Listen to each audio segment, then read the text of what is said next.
미국과 이스라엘은 이란의 심장부 테헤란을 점점 더 강하게 때리고 있습니다. 대규모 공습 사흘째 트럼프 대통령은 4주라는 시간표까지 내놨습니다. 목표가 달성되기 전엔 멈추지 않겠다는 점을 분명히 했습니다. 최고 지도자를 잃은 이란도 거세게 반격하고 있습니다. 이른바 저항의 축 세력들이 일제히 참전했습니다.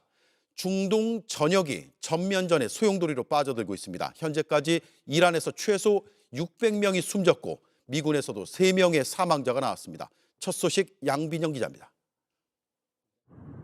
거대한 폭발음과 함께 건물 위로 시뻘건 화염이 치솟습니다.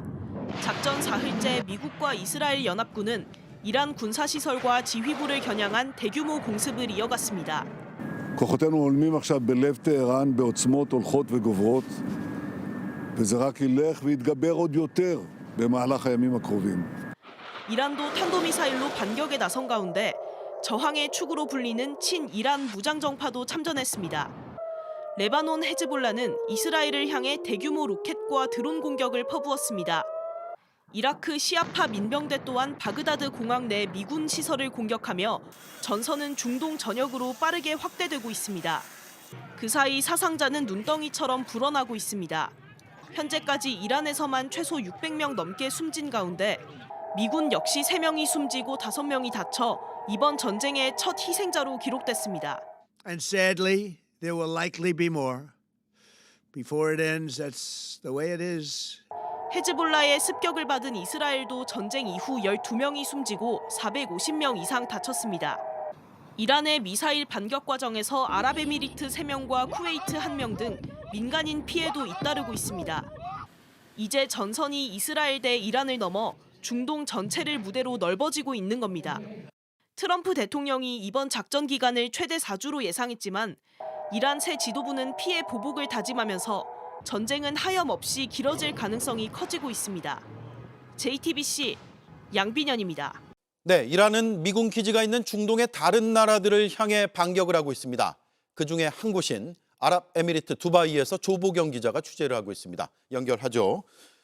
조 기자, 이란이 쏜 탄도미사일이 두바이를 향해서도 날아오고 있다고 들었습니다. 네, 이란이 적극적으로 반격을 나서면서 이곳 UAE와 카타르 등 미군 기지가 있는 걸프 국가들이 이란의 탄도미사일과 드론의 집중적 공격 대상이 되고 있습니다. UAE 국방부는 어제까지 이란에서 탄도미사일 총 165기, 또 무인기 541기가 날아왔다고 밝혔는데요. 실제 이 중에서 드론 35기가 방공망을 뚫고 영토 내로 떨어지면서 UAE 국민 3명이 사망했습니다. 이에 아랍에미리트를 비롯해서 걸프 6개 국가는 이란의 배신적 공격으로 광범위한 피해가 발생하고 있다고 규탄 성명을 냈는데요. 필요한 모든 조치를 다 할 것이라고 밝혀서 대응 공격 가능성도 시사했습니다. 예, 어제 두바이에서도 폭격음이 들린다고 했는데 지금도 계속되고 있습니까?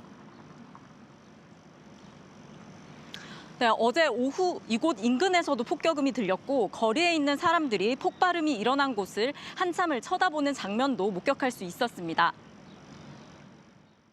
No. Yeah, it's because of the. Maybe you check the news. Yeah, it's because of this. 네, 두바이 중심에 있는 두바이몰에서 멀지 않은 이곳에서도 오늘 오전 큰 폭발음이 들렸는데요.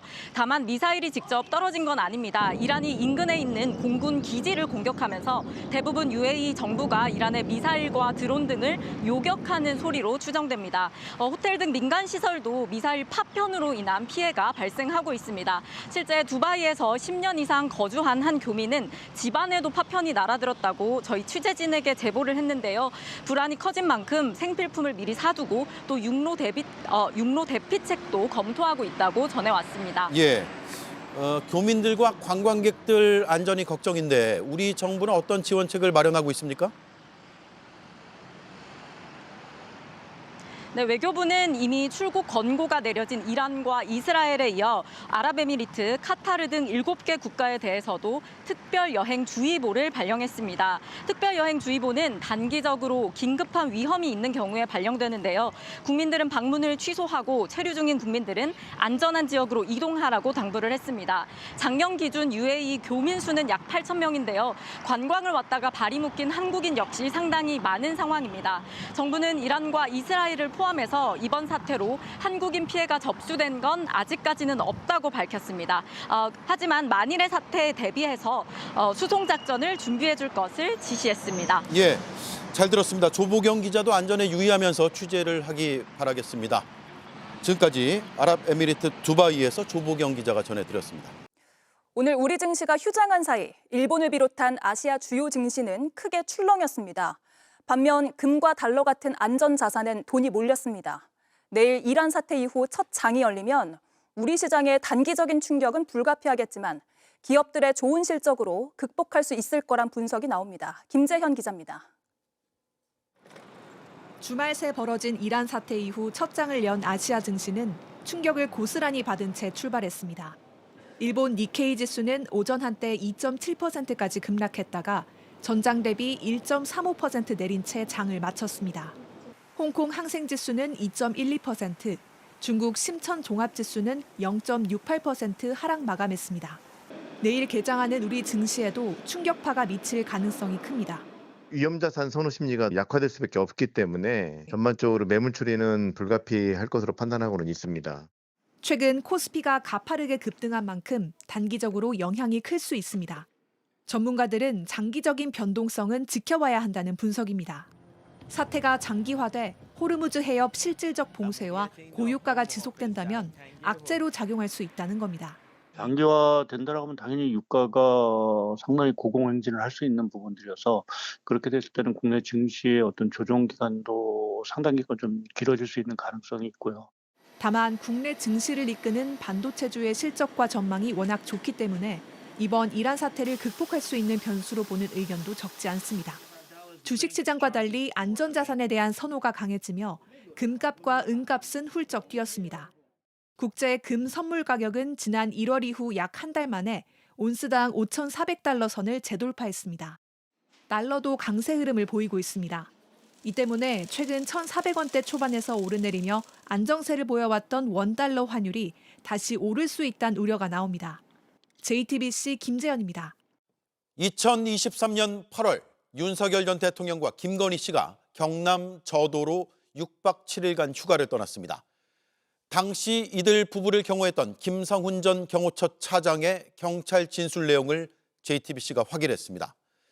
채병 순직과 잼버리 파행으로 민심이 흉흉했던 그때 아무것도 아닌 사람 김건희 씨는 캠프파이어가 보고 싶다며 경호처 직원들을 동원한 것으로 나타났습니다. 지시가 떨어지자 경호처 직원들은 삽을 들고 바닷가를 평탄화했고 장작도 챙겨와야 했습니다. 공적 지휘가 없는 김 씨가 경호처 직원들을 사적으로 부린 겁니다. 김필중 기자의 단독 보도입니다. 김성훈 전 경호처 차장은 최근 경찰 특별수사본부에 출석해 2023년 8월 2일부터 6박 7일간 경남 저도에서 있었던 일을 진술했습니다. 당시 경호처 기획관리실장이었던 김 씨는 윤석열 전 대통령과 김건희 씨의 저도 휴가 일정 내내 동행했습니다. 그런데 휴가 일정 마지막 날 경호처 직원들의 무전을 통해 캠프파이어를 준비하라는 지시가 내려왔습니다. 김신 경호처 가족부장이 여사께서 캠프파이어를 보고 싶어 하십니다라고 전파한 겁니다. 경호처 직원들은 서둘러 저도 바닷가를 삽 등으로 평탄화하고 장작도 가져온 걸로 파악됐습니다. 이어 캠프파이어가 시작되고 휴가에 동행했던 사람들이 모였는데 대통령 비서실 관계자와 대선 캠프 구성원 등이었던 걸로 알려졌습니다. 이들은 불꽃을 보며 앞으로 다짐 등을 얘기하는 시간도 가졌다고 합니다. 김 전 차장은 여사 지시로 저도 휴가 마지막 날 캠프파이어를 하고 참석자들이 서로 다짐도 공유했다고 진술한 걸로 파악됐습니다. 당시는 최상병 사망 사건과 국제 잼버리 대회 졸속 개최 논란으로 전국은 매우 혼란스러웠던 시기였습니다. 저같이 아무것도 아닌 사람이 이렇게 심려를 끼쳐서 진심으로 죄송합니다. 그러나 아무런 공적 지위도 권한도 없는 김 씨가 경호처를 비서처럼 이용하고 사적 지시를 했던 정황이 드러난 겁니다. 김건희 씨에 대한 직권남용 혐의를 수사 중인 경찰 특별수사본부는 이 같은 진술을 토대로 수사를 확대하고 있습니다. JTBC 김필준입니다.